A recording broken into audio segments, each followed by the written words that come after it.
Brothers and sisters, I am very much befuddled by the first reading and the gospel today. They present a picture that is just way beyond my imagination. The only clear image I have of any of these readings this week is God goes up with shouts, God mounts his throne to shouts of joy, a blare of trumpets for the Lord. And the only reason I have a clear image of that is our cantor does an excellent job of trumpeting his voice and making his voice sound like a trumpet. That's just beautifully done. But on Monday, literally as I was coming home from work and I'm listening to these readings to kind of prepare for today to preach, and I'm listening to this psalm in particular, and I'm getting ready to get onto an on-ramp, and there's a busker with a blue trumpet. Now, I have been through the city hundreds of times, thousands of times, literally over the last 15, 20 years. I've never seen a blue trumpeter on the street corner before, especially while I'm listening to a psalm about a trumpet blast, Psalm 47. And so that's the only clear image of this man just proclaiming something, and I don't know what it was because I was getting on the on-ramp to the highway and it's gone. But he stuck with me because he's grounded. He's grounded. It's something I can put my hands on. I don't understand what Luke is trying to tell me here when he says that Jesus was lifted up from them and that the apostles were standing there staring at the sky. Because I hear wise and holy people like Bishop Barron in his homily, which I listened to kind of prepare for this. He says we should be cautious about taking things literally. Like, don't think about this like Jesus like ascending like a rocket. Okay, all right, I'll accept that, Bishop.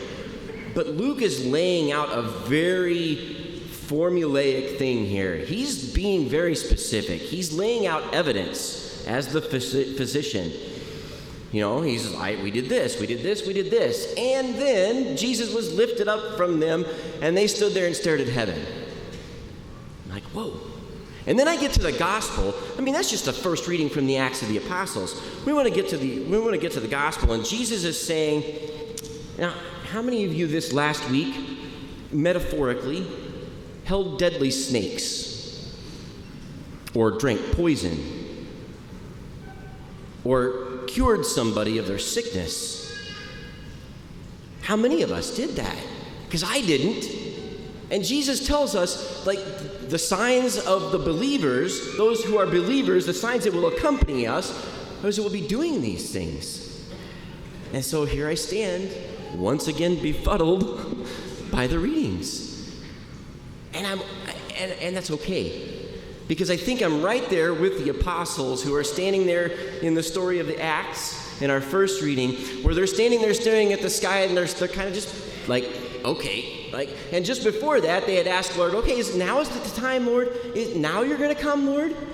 Like, is it now? And Jesus says, no, now it's not for you to know the timing of the Father.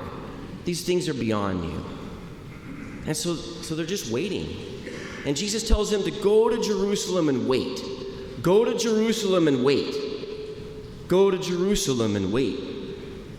Now, I would desperately love to get to Jerusalem. As Father mentioned, I was supposed to go on pilgrimage. And I would go in somebody's suitcase, no joke. Even tomorrow, if somebody offered me the chance to go pass out aid boxes or whatever, I would go. But I also know that not everybody can do that. And so the Lord has to be able to provide for me in very simple and humble ways. Very simple and humble ways like bread and wine, stuff that he can give me every day.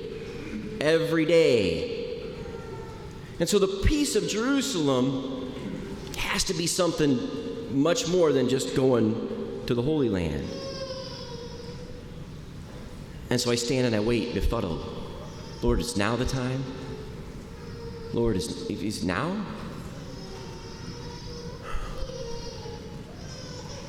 But this is a good place to be. Again, We're supposed to be waiting in Jerusalem for the gift of the Holy Spirit, this dynamite power that we're going to be given through the Holy Spirit next Sunday at Pentecost. It's not too late to start your novena to the Holy Spirit. You might think it is, but the Lord's very merciful. The Lord is very kind. The Lord is very patient with us. Stand and wait. Invite the Holy Spirit into this space of befuddlement. I can't come up with another word. I'm just confused sometimes. And so I'm going to invite the Holy Spirit into this space with me for the next week, and I'm going to say, "Come, Holy Spirit, come," because I want to be able to pick up snakes and heal the sick and cure the blind. I really, truly do want to do that. I want to raise the dead, folks. I do wake services, and there's nothing more in my heart. I wish I could just reach out and touch that person and make them come up from the ground.